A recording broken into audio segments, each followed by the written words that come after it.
It's amazing. You've gotten so creative in your addiction to figure out ways to access pornography. Get equally creative to figure out how to block it and avoid it. Sobriety is not necessarily recovery. Like abstaining behavior is not necessarily healing. Eventually, my wife came to the point where it was like, hey, God's forgiven you. I've forgiven you. When are you going to start forgiving you? What are some practical steps a person can take to limit the damage of past behaviors? What does it mean to truly establish sobriety in someone's life? What is the matrix of addiction? And how does an understanding of our arousal template help us build a successful relapse prevention strategy? Yeah. Okay, so Hello there, good listener. I am your host, Nick Stumbo, and you are listening to the Pure Desire Podcast, your biblically based and clinically informed approach to healing from betrayal and breaking free from compulsive sexual behaviors. Today is episode 420, and here joining me as my co-host throughout this series, at least for most of it, is Mr. John Begeman. John, welcome back. Thanks so much. It's so much fun to be here. Yes, it's we had a little bit of a pivot because some who've been listening to this series know that Mike Maxwell hosted one, but he's got a hoarse throat, and so John has been jumping in, and we're having a great time, I think, really unpacking what does freedom look like, especially when we're in those initial stages of trying to understand, how do I do this? Like, how do I learn a new way of doing life that is free of acting out, going into my old pattern, getting out of the binge purge, and these foundations I think are so essential. And so today is part 4, and we talked to another one of our coworkers, staff member Stuart Blade, who is over our men's online group leaders, and we talked about establishing sobriety. So tell us a little bit about today's conversation, John. It's hitting me even now, Nick. I know today wasn't a stories of healing, but man, Stuart just does such an incredible job of leaning in with vulnerability. Like, yes, there's a handful of tools that we talked through today, and I think it's really practical, but also I think the beauty is you get to hear Stuart kind of talk through his own story of how these tools were helpful. And my goodness, I don't know if I've been on a podcast in this series with so many quotable things. I'm like, Stuart, what you just said is so profound. And so he's just a gift. Man, he's been through so many groups. He's led so many groups, and his commitment to honesty. At one point he said, I want to be a man of honesty. That wasn't a part of his life kind of before recovery or sobriety, but it is now. And it's just like, Stuart, man, he's become a man of honesty. Yeah. And I think these tools have been so helpful, and he did an incredible job unpacking them of how they can be helpful for us as we think through where we are in recovery. Yeah. Like so many of our staff, he's lived it. He's been down this road. He's understood what it takes to establish sobriety and stay in that place of healthy behaviors so that the long-term work of recovery can happen. And he's a huge encouragement, I know, to the men that he leads. And we kind of, you brought it up in the episode, we kind of sniped him out of his local environment because he was doing such great work. We're like, well, you need to come work for us. Yes. And now he's doing the same on the PD team. So excited about this conversation. A bit more about Stuart Blade. He is our men's groups lead at Pure Desire Ministries. Before joining the staff, he served for 7 years as the small groups pastor in his local church, where, as he shared, he's led over a dozen groups and is now leading for PD. He holds a bachelor's degree in psychology from Lincoln Christian University and brings both pastoral and clinical insights to his work in group leadership and recovery. He and his wife, Jackie, have 5 children that keeps their lives full, and they are in the process of relocating to the Nashville area. Here now is part 4 of 6 in our Foundations of Freedom series with Stuart Blade, Establishing Sobriety. Mr. Stuart Blade, welcome back to the podcast. It is good to have you on again. yeah, thank you. It's good to be back. That's for sure. Now, some of our listeners may recognize you from an episode we did on your church and the groups there. And since that time, you have joined the Pure Desire staff full-time, and this is your first podcast as a staffer. So welcome, and thanks for what you do in overseeing our men's online groups and all those leaders. Yeah, thank you. It's exciting. I think I'm in my 5th month now of being on staff here at Pure Desire. What the Pure Desire world doesn't know is that we got a first-round draft pick, totally stole it from the church realm. I mean, this was a steal of a deal. Stuart Blade he's pretty top-notch, if you ask me. You're too kind. You're too kind. Well, how many, just for giving people a point of reference here, how many like men's 7 Pillars of Freedom groups do you think you've either been a part of or led or helped lead? I think I have been in one and then leading currently my 14th Pillars group. 14. So he's probably walked through what we're going to talk about today 15 times or more. Yeah. Gives him a voice of experience there. And let's jump into that, because today we want to really understand one of the pillars of freedom, one of the foundations of freedom for people walking in early recovery, and that's to really establish sobriety, that it's not just, a binge purge thing, but we're really learning to make a lasting foundation of sobriety in our lives. So let's talk about what does that look like? What does it mean to truly establish sobriety in someone's life? Yeah, that's such a good question. And I want to start just, it was helpful for my own story to know the difference, or to understand the difference between sobriety and recovery.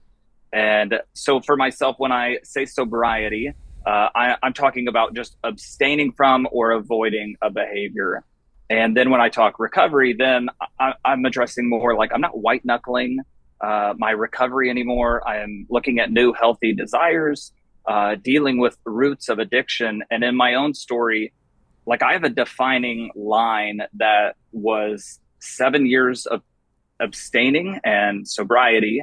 And then since 2019, then it is me moving into recovery. And our discovery day with my wife occurred September 14th of 2012. And for the next 7 years, we didn't know about CSATs. We didn't know about pure desire. And it is in that 7 years that I truly was experiencing just a behavior that kept me abstaining from behavior. And I was just doing like, what do I need to do to save my marriage? And then in 2019, I was introduced to pure desire by a pastor friend of mine, and he led me through for my first time. And like, that is such a pivotal point, because it got me past that point of living in just not doing behavior, and then moving towards something where I actually got to live a true life that led to recovery, led to healing, led to freedom, led to hope. It was a pivotal change of going through Pillars for me. I love that so much. I love the way you're describing the difference, that there is quite literally a difference. Like, sobriety is not necessarily recovery. Like, abstaining behavior is not necessarily healing. And how you got invited into a healing journey. I think about even Rodney Wright, our coworker, and how he shares, like, he had sobriety, but he wasn't living into the fullness of his story and sharing it because he was still burdened with so much shame. He hadn't done maybe some of that more public facing work. And what I hear you saying is, I had found, freedom from a behavior, but I hadn't done the deep heart work of transformation and jumping into a group. Praise God for that. Yeah. Well, I do want to underscore, though, the value that sobriety does. Now, it's not the end goal, recovery and healing is, but I've often used this illustration that if you're a rancher, in the mountains of Wyoming, and you've got a wild stallion that you've brought in and you're going to try to train for useful purposes, one of the first things you're going to do is construct a really strong corral to keep that wild stallion in the pen. Because if it continues to break through the fence and run off into the wild, you're going to put all of your time and energy into going out again and finding it and getting it back and rebuilding the fence. And you won't be able to train the horse for usefulness because you're spending all your time chasing it down. And I think that's where many people get stuck in their recovery. What they truly want is the usefulness of lasting recovery. But every time they relapse and break their sobriety, it's like they have to spend all this extra time and energy, like corralling it back in, getting things back organized, coming up with new guardrails. And that's important and valuable, but it can become wasted energy if we don't figure out how to stay in sobriety long enough for that recovery work, the training to actually take place, so that we become useful for the purposes that God's called us to. And I think sometimes that helps see like, I don't want to minimize sobriety. I really need it long enough and in a lasting way that I can actually do that deeper work and not just always play damage control. Yeah, Nick, I never have ever broken a horse, but I was a paramedic. Well, neither have I, for full disclosure. I am from Wyoming, but that I've never had to do that. And I can think about, like, if we had as a paramedic, if we had a person who was bleeding out, the priority was stop the bleeding. Right. And then we can deal with underlying issues. And so I think that's the same thing of what you're saying. It's like, what needs to be addressed? What's the bleeding that we immediately have to stop before we can start looking at like what is actually going on? So well said, Stuart. I love that background that you have. And I think that's just such a fitting analogy. I also know in Pillar 4, we talk about making intentional choices to protect sobriety. What are some practical steps a person can take to limit the damage of past behaviors and prevent future setbacks? Yeah, so when we're talking about limiting the damage, this is great work that we get to do in Pillar 4. And one of those is the matrix of addiction. And what I think the matrix of addiction is incredibly good at is it helps us understand the predictable and the repetitive patterns that our addiction has created. And what I like to look at when I'm leading guys through these things is this is like the super highway where we can get kind of like caught up in the addiction. And before we know, like, well, this is the response where it happened before I could even become aware of it, or like it just happened so quickly, or all of a sudden I found myself doing this. And so we get so wrapped up in the addiction, it's almost like we're just going through the cycle because we've done this thousands of times before. And I like to encourage guys, like, what are the off ramps? And so I think of like tools like the recovery action plan. Like, that's a great tool that we can say, like, what is a way not to even get caught into the recovery action plan? Nick, you've said this one before, reach out before you act out. Like, that's another one of just having community and just having those people that you can be in contact with. And then I got permission to share a story from one of the guys who's in my group currently. And this is like a this week thing that he shared. He went camping, and around 2:00 in the morning, he couldn't sleep, and he was getting his iPad out.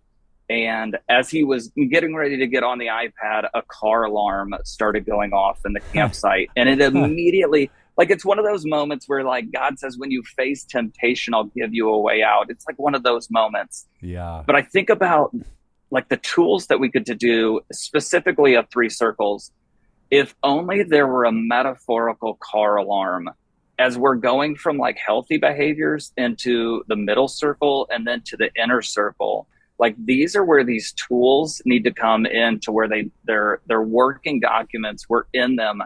And I'll continue with the car alarm. If they're a car alarm and not white noise, it's helpful for us as we're in this journey to start noticing, like, where am I at in this cycle? And if we could create things that are going off and as annoying as car alarms, that'd be so helpful. Yeah. You know, one of the metaphors or illustrations I've used with my groups is I'll say to them, in a hypothetical situation, if I were going to pay you $1 million, if you could go and relapse and no one would find out, what would you do? And whatever your answer is, it's like, well, you need to go and remove that temptation. You know, if they know, like, well, my spouse's iPad is totally unblocked, and if they were asleep, I could grab that, and that's how I'd act out. Like, okay, that's if the chips are down and you're in a rough place and you're thinking about going back to your old behaviors, that's what you're going to go for. So let's eliminate that, whatever we need to do. And then I'll say, okay, if that's dealt with, what else would it be? And they're like, well, I actually know that, you know, this program on my phone doesn't work properly, and I can get around. Okay, what do we need to do? And I'll work with guys on, in this season where you're trying to establish sobriety, and this doesn't need to be the rest of your life, but right now, what will it take? And I've had guys give up smartphones, laptops, get rid of the television in their home, not have internet in the home. And I know in today's day and age, like, is that even possible? But it's amazing. You've gotten so creative in your addiction to figure out ways to access pornography. Get equally creative to figure out how to block it and avoid it. And again, blocking and avoiding is not a long-term strategy, but if it creates the fence high enough that you can stay sober, then you can do that deeper work. And I'd say initially in recovery, it's worth it. And so until your answer to that $1 million hypothetical question is, I don't even know where I'd go because everything is so locked down, taken away. Okay, well, now we're in a really good place. That's how you should feel. Like, I'm not even sure where I'd go. Okay, don't try to get too creative. Like, don't try to think where else. But like, when your brain really can't think of it anymore, that's what you need. Because as long as your brain goes, well, this old laptop, I could pull it out, like, that's going to trip you up unless you go deal with it. And that I think is some of the really practical stuff that at the beginning or early in recovery we have to do so we can establish that sobriety and then do the deeper work.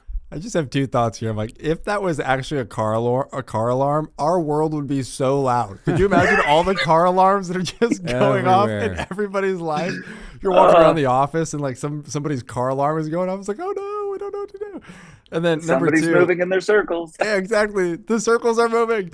I just am thinking about the Xbox, the iPad, and the MacBook I have in my room that are not mine right now. I literally feel like I'm like amassing all this digital technology, and at some people point, are giving it to you as part of their plan. That's awesome. They're giving it these guys in my group. I'm like, I think I could make like a part-time job or living just selling, reselling secondhand electronics. all there these you go. electronics that weren't helpful for these guys. It's become kind of a joke. I'm like, what is this Xbox? Oh yeah, that guy gave it to me months ago. Yeah. So just to say, it can be really practical. Nick, back to your analogy of the stallion, of like, what walls do you need to build to keep yourself in a place where you can experience healing? That's the end goal, right? But to your point, it's like, well, let's build these walls high enough to keep ourselves in a place where we can experience that healing over time. And I do think that's really critical. And I just want to say this: who convinced us as a society that we need 5+ social media platforms? Can we just make a real quick cultural commentary? You don't need 5 social media platforms.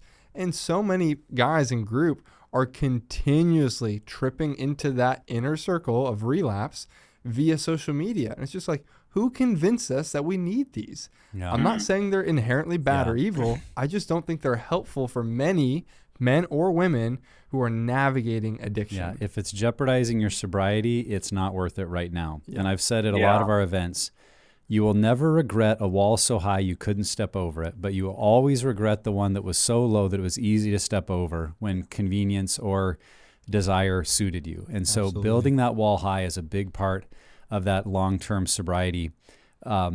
So Stuart, when we talk about limiting damage, we know that that's not just about us and our behavior, but it's what happens in relationships, particularly in the marriage. So how do we rebuild trust with others and ourselves after brokenness and maybe being in a pattern of acting out? Such an uphill battle. I remember there was this gentleman who attended the church, and this is when, man, Jackie and I were newly married, and this guy was over helping me with a plumbing problem. And I said, "Hey, you've been married 50 years. Like, what would you tell me is the advice?" And he said, "In marriage, there's so many times where you're just going to find yourself in conflict, and you just need to pick the hills that you want to die on."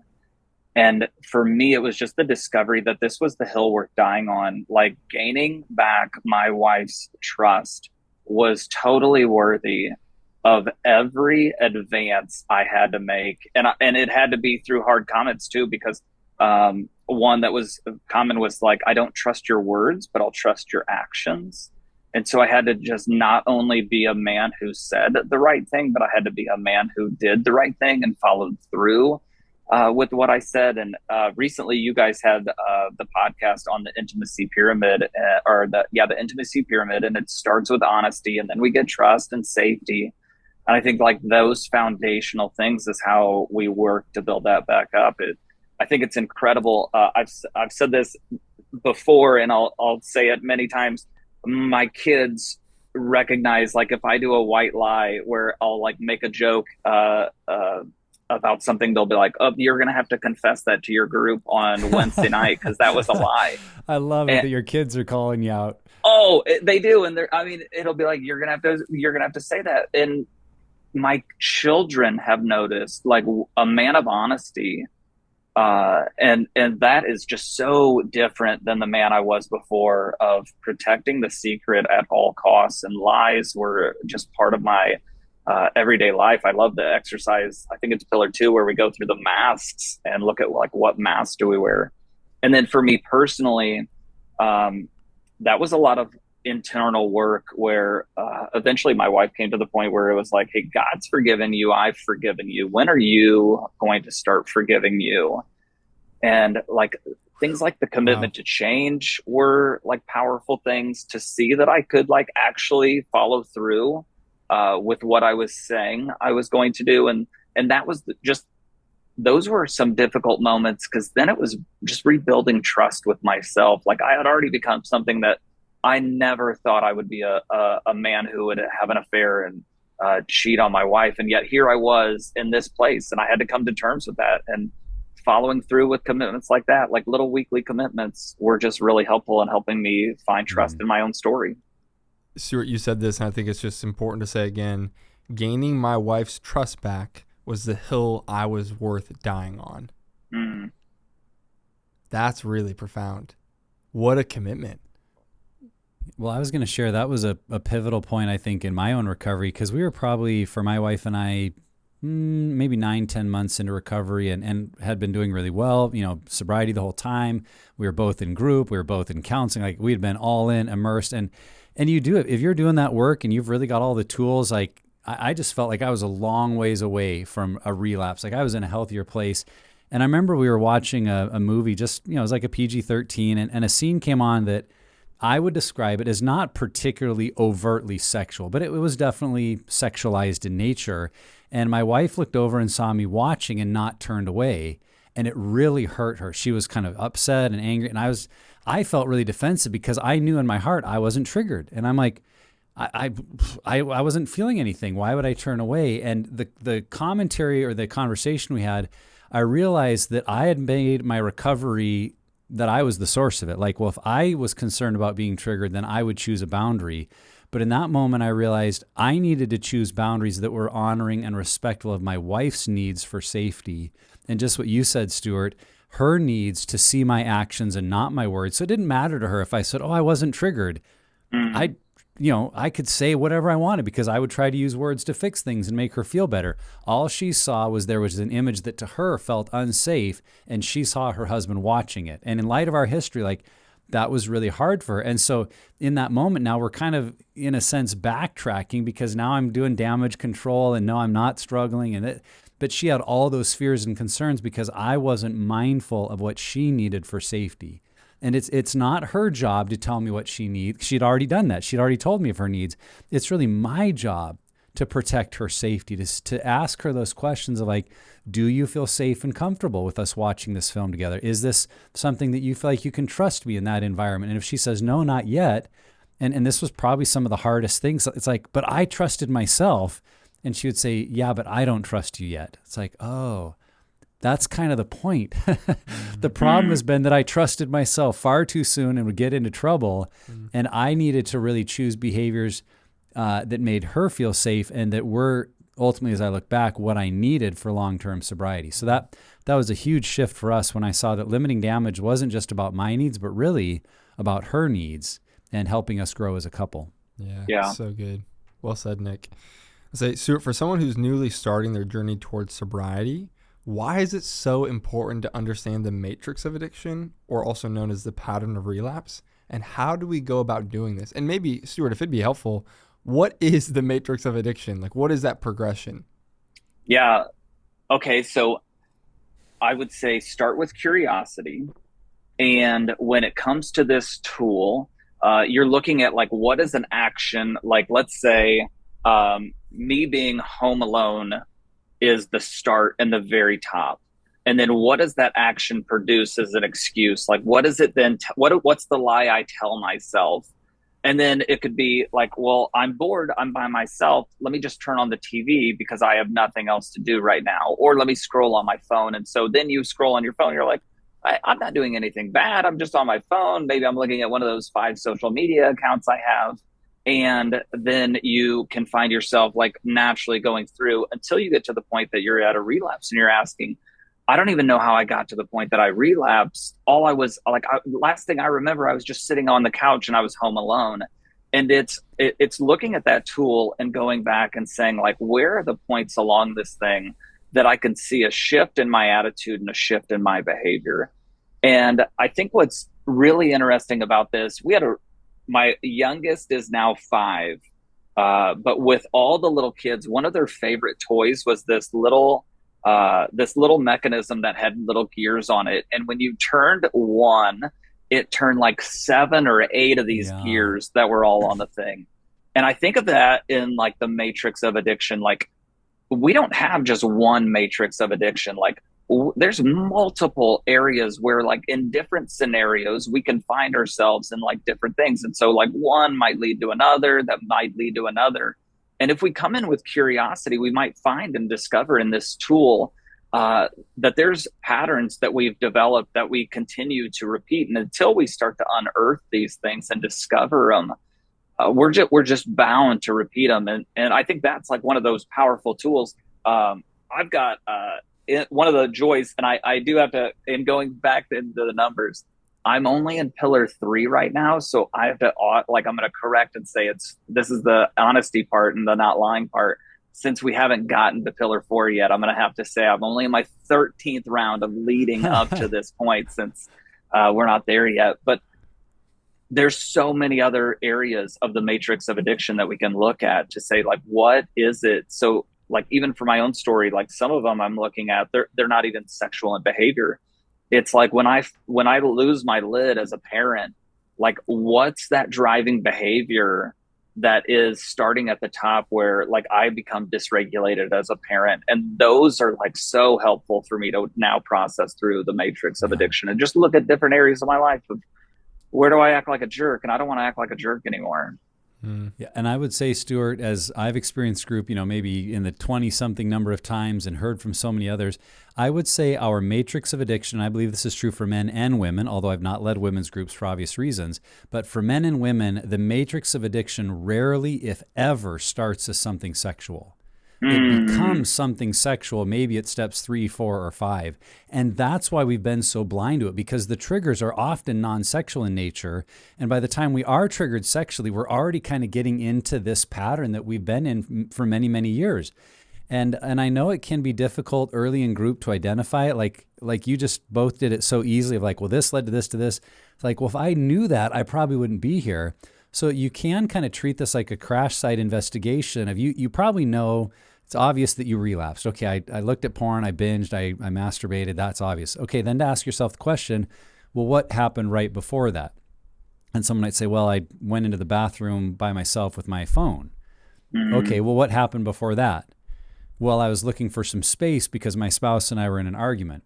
Oh, okay, what happened before that? Like, what produced the argument? Well, I'd felt disrespected about a comment they made, and I kind of lost my temper a little bit. Okay, what happened before that? Well, I'm actually kind of sleep deprived because I haven't been getting to bed early enough. I've been working too many hours, and I'm just kind of emotionally exhausted. Like, what happened before that? Now, yeah, and you can just keep going until you're like, well, I don't know. I think that was kind of the starting point. Like, oh, well, there you go.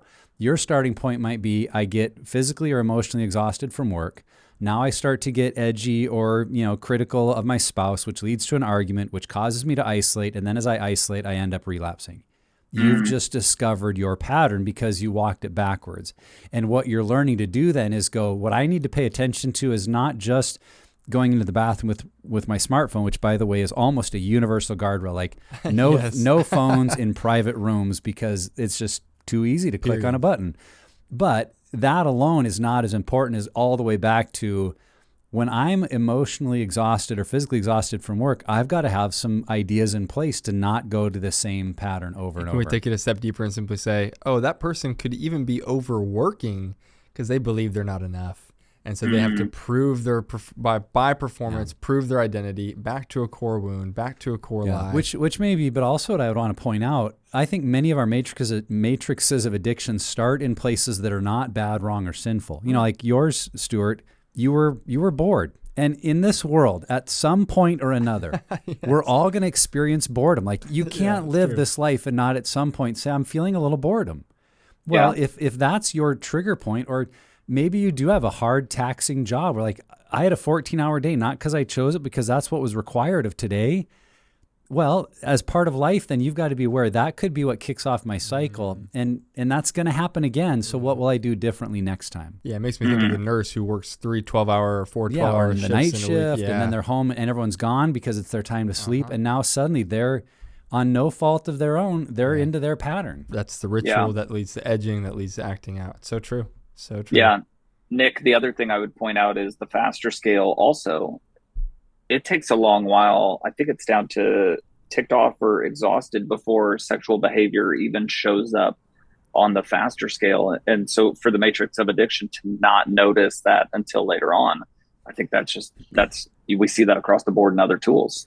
Yeah. I remember when I started counseling with Dr. Ted, and I've shared this on other podcasts, I remember most sessions, he just kept bringing up my patterns of procrastination. And at one point I got frustrated. I'm like, I'm here to deal with pornography. Would you get off my back about the procrastination? And he said, Nick, it's the procrastination that is always what leads you into avoidance and isolation, and you end up using pornography. And it was this moment. I mean, he was like basically saying my matrix in that moment, like, how have I never seen that? How have I never understood that procrastination is the breeding ground for me? So look into those places that you probably know are true of yourself, but you haven't connected the dots, that it's what leads you into a relapse. So taking this a step deeper, Stuart, let's talk about the arousal template. What is that? And how does an understanding of our arousal template help us build a successful relapse prevention strategy?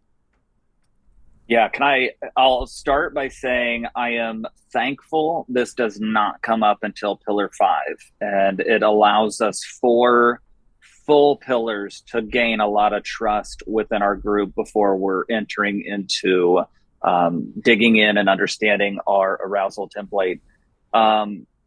So I am in the season of looking for a house, and Zillow and I are best friends at this point.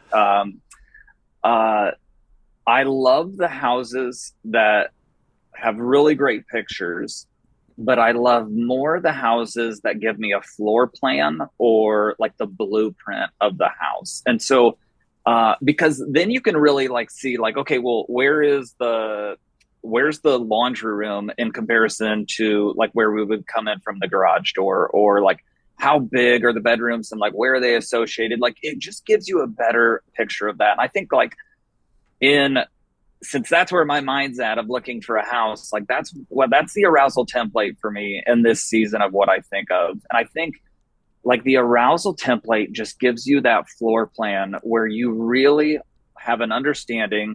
And one of my favorite books is a book called Bo's Cafe, and the guy tells a story of like stumbling around in the dark and he's like kicking stuff. And like when we can understand the blueprint and the floor plan, it allows us to stop fumbling around and kicking things. And for me, the arousal template was understanding it's so much more than sexual. Mm-hmm. It was understanding like my emotional needs. It was situational awareness and coming to understand my triggers. It was what messages is my body sending me? And I love the exercises where we go through the sensations. Like not only do we have sight, but we have taste, we have smell, we have touch.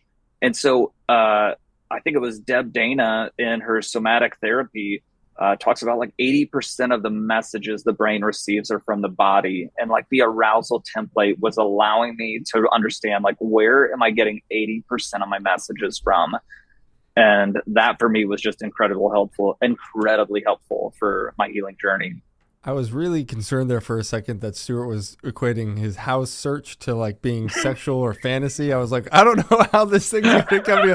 I'm into bigger bedrooms, if I'm being honest, you know? Chalk Zillow up to one of those apps we got to delete now. Oh my gosh. No, I see and hear the teaching point, Stuart, and it's really well done. I also love that you didn't just jump into body parts or hair color or physicality, but you're really expressing and highlighting that arousal is so much more than just physical attraction or physical appearance. Yeah, that's a part of it, but it is sight, smell, sound, location, time, needs, wants, longings. There's so much that goes into that to shape our arousal template, and so much of that, unfortunately, can be so hidden. We're just not aware of it. It's like, wait, why am I so triggered right now when I'm at the pool? Like, I'm here with my kids, but all of a sudden now we're taking back to our 12-year-old self, and the pool was a place where fantasy was always so active in the mind of a kid who's hitting puberty as he's noticing and recognizing women. And now you're in your 30s or your 40s and you're taking your kids to the pool and you're finding yourself so triggered. It's like, well, what's going on here, right? Now we're talking about locations and different places in which our arousal template might be more active, but we might not be aware of it. And so anyway, Stuart, I think you did such a good job of describing this is so much more than just physical appearance. Yeah, it's a tool that really, it's kind of counterintuitive, because I think when a lot of us go into it at first, we're like, okay, how does this all fit together? But it's really meant to help us connect the dots between those early relational childhood experiences, the core themes or beliefs that we developed because of them, and how those later in life have now become attached to the feelings and emotions that we're using sexual acting out to medicate, numb, or avoid. And it gives us this cool opportunity to kind of be a sleuth or a private investigator of our own life, Because one of the things is, as we do it in group, and if you've never looked at this tool, it's in the 7 Pillars of Freedom. I believe it's in our free tools page. Or if, I'd be careful in Googling arousal template, but it's not a unique tool to Pure Desire is what I'm saying. There are other PDFs of it out there. What you do is in one column, you list all of your current, problematic behaviors. Then a second column, you list all of your early painful childhood experiences and memories. Third column is what were your beliefs or memories about what you felt at that time. And then fourth column is what are your current problematic beliefs and thoughts and feelings. And you kind of do each column separately, or I always tell guys in my group, work down vertically, one at a time. Don't try to make the connections. And then kind of set it out there and look at it and go, okay, if someone came to you and showed you this story of their life, what would you expect they struggle with? And when you kind of read through all of it, you could go, boy, I bet this person really has issues with, feeling disrespect for male authority figures. Or I bet this person really struggles with rejection because of this and that. And you're starting to connect, literally, you can connect the dots. Sometimes I'll draw on it, like I'm circling this one, drawing a line to that one. And it can be so eye-opening to go, oh, that's why when I feel disrespect for my spouse right now, my go-to is acting out, because this has actually been a learned behavior for a long, long time. And something else we talk about a lot at Pure Desire is that neurons that fire together wire together. And so it may be that if those early childhood experiences or teenage experiences did get connected to anything sexual, whether it was something done to you or something done by you, you may still be reenacting that feeling as an adult, even though you didn't want it at the time it happened to you. So it just gives you this picture of like, oh, my brain is reacting to these signals that tell it to be aroused. That's not a moral decision you're making. That's just how your brain responds. And then I'm already 2 steps down my matrix of addiction before I've even really paid attention to what's happening. So it's a self-awareness tool that honestly can be a game changer. Dr. Ted Roberts told me he believes it's the single most effective tool to preventing relapse that we have in our arsenal. Wow. And so if you've not really thoroughly ever gone through that, I'd highly recommend it. And if you need some help, this would be a great reason to seek out a counselor, a coach, someone that could help you understand your arousal template. And Stuart and Nick, just to say, because Nick, you highlighted it so well, just briefly there, and I want to put voice to it. So many men and women going through Pure Desire groups have a significant story of sexual abuse that was not their choice, something done to them. And so if you're listening today and you're in the audience going, that's my story and I don't quite understand how this connects to this, we just know that those moments are so shaping. Dan Allender would say that the enemy must love sexual abuse because what takes seconds to occur can take a lifetime to unpack. And so you might never hear it from the person who betrayed your trust or who abused you, but just to say, on behalf of us three, we're so sorry and you're worth healing.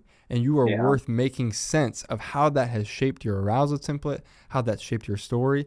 And like Nick said, working with a counselor, someone who's safe and trusted to go backwards, to go forwards, could be such a critical part of your journey. It always blows my mind how many men in group, again, that's my context, or women, have experienced sexual abuse. We work with so many abuse victims. Yeah, well said. I think Adrian Hickman asked the question, like, what makes this make sense? Yeah. And it's a great question. Yeah. And it's worth pointing out, as Jay Stringer says, that those abuse experiences might cause us to either replicate or try to reject the experience. So if we encountered abuse that made us feel powerless, we might find that our sexual acting out is all about feeling in control and powerful and making someone else feel powerless. Or we might continue that pattern of looking for acting out sexually in ways that we feel like the victim still. So sometimes people haven't seen the connection because they've maybe responded in the opposite way to what they experienced, but it's still a byproduct of that abuse, that they're trying to overcome this deep pain they experienced by getting the opposite, and actually it's just reinforcing that pain message. Yeah, so well said, Nick. I'll say, Stuart, I know the 3 circles is another really heavy-hitting power tool within the arsenal of Pure Desire, and it's not just a Pure Desire tool. This is a tool that many recovery groups use, but what is the 3 circles tool, and how can somebody, if they're hearing this for the first time, begin developing theirs today? Yeah. So this would be Nick had mentioned the tools on the resource page, Pure Desire. You can find this as one of those tools. I'm going to be honest with you. I had a lot of confusion when it came to this tool when I was first introduced to it. And it was confusing to me because if I I'm not an avid marksman or anything like that, but what was confusing is like, okay, so I'm not aiming for the bullseye. I'm aiming for the outer circles in this one. And I had it introduced to me by Harry Flanagan to say, hey, like, stop thinking of it in circles and think of it in rows. And so I took that and then said, okay, I'm gonna modify this a little bit. So how I think of the three circles, and I think of the outer circle as the highway, like that is the road I want to stay on. And then the middle of the circles, I consider the rumble strips. And it's kind of like that car alarm. And I'll tell you a quick story. With 5 kids, we love driving through the night when we go down to Florida. And having our kids sleep for 10 hours of a 17-hour drive is helpful. But it was like 2 o'clock in the morning. We were somewhere in like the middle Tennessee area, and the far left lane closed for construction. Then the middle lane closed. And then eventually the right lane was like halfway closed. And they forced me to straddle the rumble strips and do the curve. Yeah.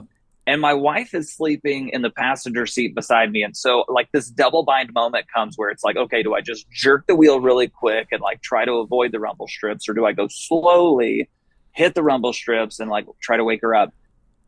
I was like on those rumble strips for like half a nanosecond before my wife shoots up from the passenger seat, looks over at me. Are you like, okay? Are you okay? Are you sleeping? Oh, absolutely. Yeah. And Been I'm like, there, nah, yeah. I knew I should have woken you up. Like, this is for me, like what the middle circle should serve as. It should serve as like my wife shooting up from the passenger seat, looking over at me and screaming, "Are you okay?" And like that is what we're really addressing. And then like for those, for the innermost circle, like the relapse behavior of what we're defining, that's the ditch. And I think where we do a really good job of identifying the relapses, and we do a really good job of identifying the healthy. But where I see the most hiccups is that we have trouble identifying the ditch behavior. And for example, somebody in like I've had group members say like, I'm going to not be on my phone after 9 p.m. And I'm like, no, that's a healthy behavior. Like move that over into the healthy column. Change what's in the guardrail section or the rumble strips to say, if you're on your phone past 9 p.m., like if you're not making good decisions past that time, the rumble strip should be that you're on your phone past 9 p.m. And so like make that distinction of like, where is the area where we're finding ourselves kind of like off the highway drifting towards the ditch. Yeah. That's so good. And I know there are groups that have flipped it around because they like the goal to be healthy behaviors. I've always thought of it like the center circle, the relapse, defining relapse is when I'm collapsing in on myself into isolation and secrecy. Whereas the outer circle is like when I'm moving out towards God and others. So that's helped me in how I think about it. But yeah, the picture itself is not the key. It's the 3 categories that I have a firm understanding in my life that I've clearly defined what's a relapse. So there's no gray area. It's like, this is a relapse. This is what I'm committing to no longer do under any circumstances. And then that second category is like, these are the guardrails. These are the behaviors I'm choosing to avoid because when I choose them, I'm moving towards that old relapse pattern. And then the third category of what are the healthy alternatives, the things I do instead that keep me healthy, connected, energized. What does that look like? And it's creating this picture of health that then I don't have to wait until I'm in relapse to check in with someone, because that's unfortunately what many of us learned in traditional accountability, right? What were we being held accountable to? Like, I want to be accountable to not look at pornography. I stumbled. I fell. Yeah. I tripped. So basically, accountability was about relapse, which is waiting way too long. Yes. And it's moving accountability into the outer circle of like, hey, I just want you to ask me if I've spent time with my wife in significant connection this week, because that's a healthy behavior for me. I want, and I need to flip it around because we don't tell people to ask me. We say, I'm going to report to you if I'm engaging in exercise, because that's a healthy habit for me. And now I'm checking in on things that keep me healthy rather than waiting till I'm falling off a cliff and think now I need accountability. Because as so many of us discovered, waiting like that never works. So good, Nick.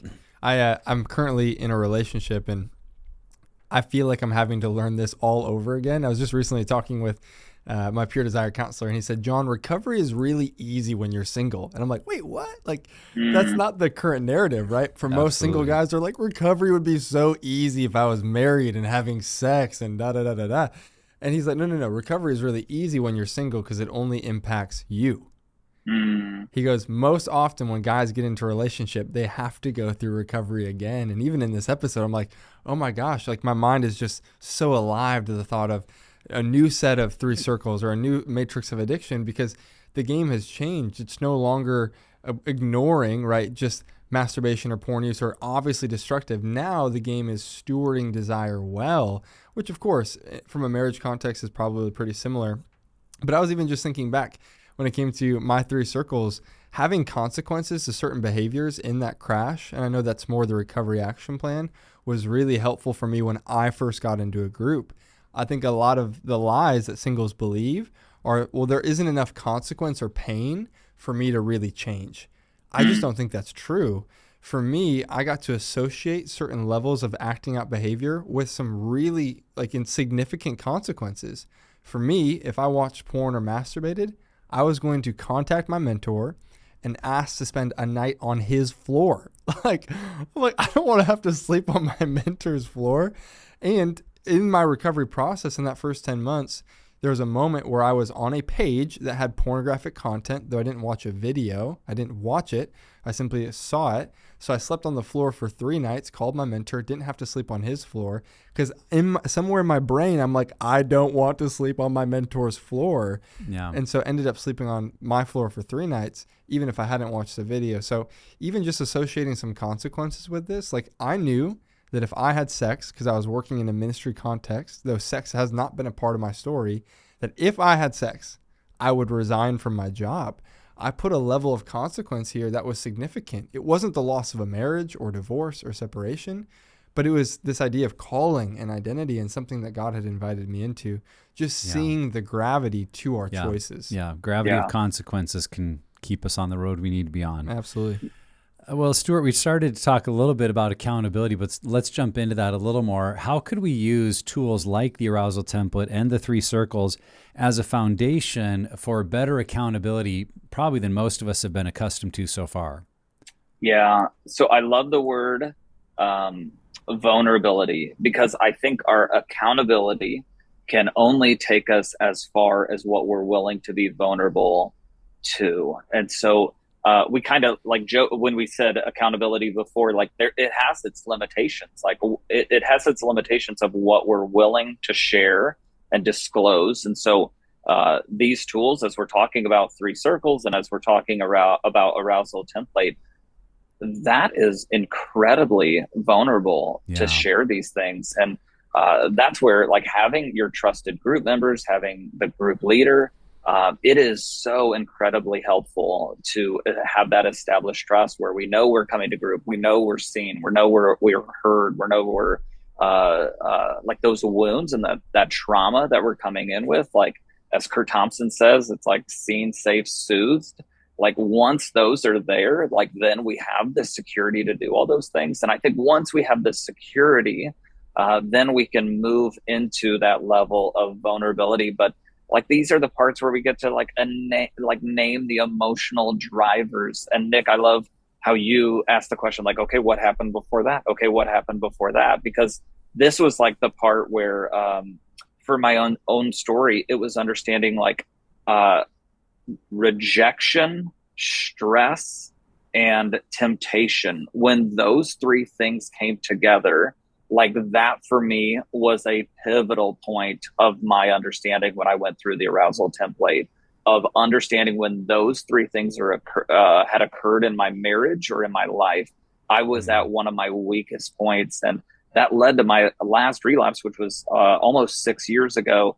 And then I had an experience, and whether it was the enemy, we can get into like whether that's the enemy tempting us, or there are moments where like God does put us in moments where we can find ourselves where we are either in a test, a trial, or a temptation. And a year later from that exact moment, what was there? Rejection, stress, and feeling triggered. And yet it was a different response because I had done the work in 7 pillars and then had a different outcome. Stuart, you said accountability can only take us as far as our vulnerability. Wow. Well said. And I think that's been my biggest gripe. If I have a gripe, I don't even know, you don't usually use that word, but if I have a gripe against accountability most often, it's that we're not really saying anything, right? You show up to that group and it's like, I tripped, I fell. I stumbled. What does that even mean? We got all these dudes and gals in the church who are falling over, apparently. It's like you're attempting to say something, and I want to honor that. Like, you're showing up, you're trying to put in the work.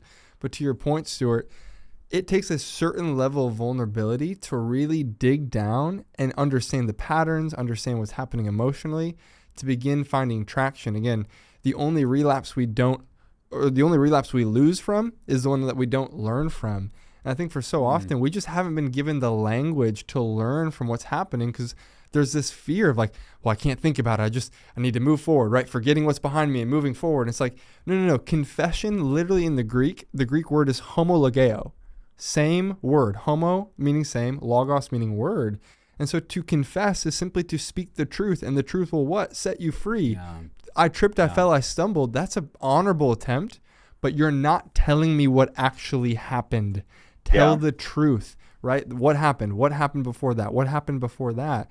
It's like, we've got to do this work. But unfortunately, so many of us have never been given tools or competent resources like a faster scale, or like the 3 circles, or like the matrix of addiction, to begin making sense. And I'm not trying to come forward with judgment. I'm trying to just simply say, man, I lived in that and it didn't work for me. And it wasn't until I was given the language of compassion that says, why does that make sense, that I began to find traction as I began digging underneath the surface to find so much help above the surface. Yeah. So, yeah. I think a key to accountability is the difference between, am I trying to avoid relapse or establish healthy behaviors? And to me, it's the illustration of, like, in my lawn, I hate weeds in my yard, and I'm always trying to get rid of them. But if my whole focus is like spraying weeds, pulling weeds, getting out the Roundup, but I ignore my grass, and my grass is trash, and I don't water, and it's got bare spots, you know what? I'm going to keep getting weeds eternally, because weeds thrive in an unhealthy yard or in just a bare patch, right? Like, if you just see a bare patch, is it filled with grass or weeds? Always like weeds. It's filled with weeds. Weeds find the way to grow, and grass takes cultivating. Well, healthy habits take cultivating. But the greatest prevention we can have of relapse is healthy habits in our life that leave no room for the weeds of relapse. And so accountability in the 3 circles tool and in the arousal template is really being accountable around my healthy habits, so I can stay healthy, stay in a good place. And then there's not a need for relapse, because I've got all the right stuff happening. And yes, we do want to guard against relapse. Yes, we need guardrails so we don't go there. But the main point, I think, of accountability needs to shift to keeping our life healthy, so that relapse just isn't on our radar. I love that. Yeah. Grow grass and pull weeds. And if you grow more grass, you're not going to have to pull many weeds. I love that. It's a great analogy. Stuart, what role does self-compassion play in the process of establishing sobriety? And how can people balance being honest with themselves while still offering grace in their recovery? This is one of those tools, or just one of these processes within group. This was the hardest for me, of just being compassionate with myself. It took that wake-up call. I think I had said this earlier, of my wife asking, like, okay, God's forgiven you. I've forgiven you. When are you going to forgive you? And this was later on in Pillars. I know we're kind of like dancing around 4 and 5 right now, but it was more towards the end of Pillars when I got to address, like, what do all the lies that I've believed because of all the things that have happened to me? And when we got to replace those with, like, the prophetic promise exercise, like, that truly is where things started to shift in my mind, and I could truly be compassionate, because that was the first time, and sadly, in a lot of my story, where I truly realized God's compassion towards me. And John, you had said this earlier, when it comes to confession. Like, I love Romans 2. It's God's kindness that leads us to repentance. And I think, like, my upbringing of God was not that God was a kind God. And I had to remove some of those misconceptions of who God was, because I was carrying some lies about my Father that I really had not even, like, my Heavenly Father, that I carried into my adulthood, of who I believed him to be. And once I was able to know and truly experience God and his love for me, and the fact that I got to rebuke the lie that I was a mistake or I was a pervert or he made me wrong. Wow. That I truly got to experience compassion for the first time. And that helped me to be compassionate with myself. Yeah, that's so beautiful. I think of how in my story, I really believe I had misunderstood grace as really a form of permissiveness. Because I would use the line like, I'm not perfect. Nobody's perfect. I can't be perfect. Are we expecting me to be perfect? That's unrealistic. And yet that was misplaced grace. Because my wife and even for myself, I was asking that in certain areas, I could commit to avoiding these behaviors. But where I needed grace was actually more in acknowledging these points of powerlessness, that I could not help but go back into old patterns if I got to certain places. And that's where I was beating myself up of why am I so weak that I need that? Why do I keep falling into this? I must just be so messed up and I'm so tired of this. And I would really beat myself up over those needs. But that's where I needed grace to go, you know what? This does not change my value, worth, or identity. This isn't because I'm a bad person. It's because I've gotten into some bad habits and my brain has been trained in some unhealthy ways. And actually, it's very manly that I'm choosing some really high structure so that I can honor my commitment to God, my wife, and others. It's actually very wise that I'm avoiding behaviors that, yeah, maybe everybody else I see and know goes and does these things, but I practice something that says I don't do that. That's actually wisdom, not foolishness. And those are some areas where it took me some time to unearth the lack of grace I had there because I was frankly ashamed and embarrassed how many boundaries I needed. And that might be my word of encouragement to someone that's going through this, realizing like, man, I just feel like my list of guardrails has to be never ending right now because I'll just act out. Like that's where you need grace for yourself. Because if that's where you're at, that's your reality. But it does not change your value, worth, or identity. And if you're choosing to follow those guardrails, that's a sign of your wisdom and your maturity that you're willing to do that. And so give yourself a pat on the back. Go, you know what? I'm doing some hard work to unlearn some really destructive patterns. Yeah. I've forgiven you. God has forgiven you. When are you going to forgive you? I think the whole podcast would be worth it for that line right there. Like, I need to hear that. That I think is the core question. It's like if 1 John 1:9 is true, when we confess our sins, he is faithful and just to forgive us. James 5:16 is true. When we confess to others, we get to lean in and experience healing. Right? That's what she's saying. She's like, hey, God's forgiven you. I feel like we've done enough work to the point where I've forgiven you. The question is, are you going to take yourself off of the cross that somehow we've now hung ourselves on? And man, like Stuart, what a question. We could have a whole other podcast of that journey for you. Like, what did forgiveness look like for the broken, weak parts of you, right? At least that's how we might see them or categorize them. But, God sees as lovable, as made in his image, as worthy of dignity, honor, and respect. And going back to those pieces of you that you thought were, to your point, sexually broken or perverted, and finding the beauty and the truth of, that's not how God sees you. It makes me think of your summit session last year, Nick, of, how we see ourselves and how God sees us. And unfortunately, so many of us have this inaccurate view of how God sees us and then subsequently how we see ourselves. Yeah. Yeah. Yeah. We can get so trapped in that voice of self-condemnation. We actually think that's how God speaks to us. And that's a big learning curve to say, no, that's not actually how God speaks to me. He may be working really diligently in my life to eradicate sin, but his opinion of me is so much higher, than we can really imagine. So Stuart, this has been so good. As we wrap up today, what would you say to someone who, they're listening to this point, but there's a part of them that's just like, it's too much. This is too difficult. I've tried too many times. I keep relapsing. I don't know that I can actually be sober. What encouragement would you offer to them to help them take their next step? Yeah. I've been in your shoes. I have had those exact same thoughts. In fact, I think about like before sobriety, before recovery, the best case scenario my addict brain could come up with, that I would grow old, no one would discover my addiction, and eventually I would die. And the best case scenario that I could come up with is that I would die and no one would know. I didn't even believe freedom was possible. I didn't believe that I could find healing. I believe I could have restoration. And so my encouragement for you is like, if you feel hopeless, like I've been there too. And I hope like the stories that you hear on the podcast, like my story, John's story, Nick's, your story, everyone who's been on, like if we do nothing else other than give you hope, like that is what I long to do, is because I've been that hopeless person before.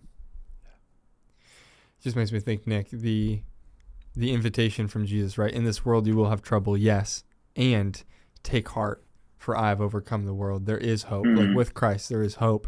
And it's not just a spiritual bypass. It's not just a spiritual trope. Like, no. Like Stuart, you, myself, like we have all encountered the person of hope in the midst of our hopelessness. Like, to your point, Stuart, I would echo the same words. I thought freedom was impossible. I was angry when Ben Bennett told me that he had been living in freedom for 7 years. I'm like, dude, you're a joke. You're lying. I don't believe you. Like, I can't believe you would tell me that, because you don't know what it's like to be in my body. You know what it's like to have my eyes and my thoughts and my hormones and these behaviors. Like, I can't stop. I was so angry, right? Because I felt so incapable. And it wasn't until I think God really allowed me to feel unraveled by a counselor, by my group members, where they could hold my anger, all this frustration, and slowly, piece by piece, pull me apart and help put me back together to make sense of that story. And all of the anger got dismantled, that all of a sudden I began experiencing a level of sobriety I didn't think possible. They're like 90 days. I was like, not possible. They're like, you can't date until 6 months. I'm like, then I'm never going to get married. Like, oh no, Lord, help. And just to say 5 years later, like it's been 5 years without pornography. Yeah. It's been 2.5 years without masturbation. Plus, like, I didn't think that was possible. And I just want somebody, whoever's listening today, I don't know where you are, but if you think it's impossible, you're looking at and you're listening to 3 guys who have been exactly where you are, and we are on the other side, and it takes hard work. But please hear, it is possible, and there is hope in Christ. Yeah. We are where we never thought we'd be. Yeah. And John, you didn't get there all in one day. Absolutely. That was the accumulation of a day at a time, doing the right things and walking in recovery. And I think that's my encouragement. When we're trapped and we've been in this pattern, I think what happens is we look ahead and get discouraged. Like, I can barely get through today. How can I do this for 5 years or 5 months or 5 days? But it's to kind of bring it down to today and say, what do you need to do to walk in freedom today? And then go and do it. And then tomorrow, trust that his mercies are new every morning, that he's promised to give us all that we need, that his Holy Spirit walks with us, and that tomorrow is going to, Jesus also said, do not worry about tomorrow, for tomorrow has enough worries of its own. When tomorrow becomes today, you're going to get up and say, okay, Lord, today, what do I need to do to walk in freedom? And you're going to make a call to a group member, or you're going to get enrolled in a group for the first time. You're going to start something, and then the next day is going to become today. And when that's today, ask again, okay, what do I need to do? And then I think you get to a point, you look back and go, whoa, it's been 30 days or 3 months or 3 years. And if you'd have told me 3 years ago I could do this, I'd have said, no way. But I did it today. And one day at a time is the only way you can do recovery.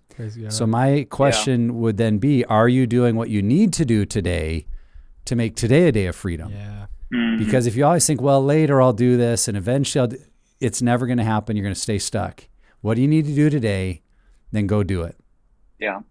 Well, establishing sobriety is far beyond just stopping a behavior. It's about reshaping your life from the inside out.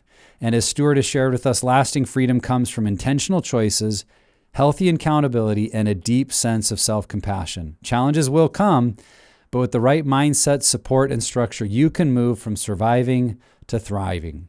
If sobriety feels daunting, know this: you're not alone, and change is possible. And I believe today you've got many tools, ideas that you could use in walking forward into your new future. And so, Stuart, thanks so much for joining us. It was a great conversation. I loved having you on the podcast again. Yeah, thank you, guys. Hey, thanks for being here. And if you're a fan of the content, if this is helpful to you, it will probably be helpful to somebody else. So subscribe, share it with somebody, write us a review. All of these are ways that more people can find this life-giving content. And if you want more information on Pure Desire groups, resources, or counseling, visit us at puredesire.org. Again, that's puredesire.org. Journey on, my friends. You are not alone.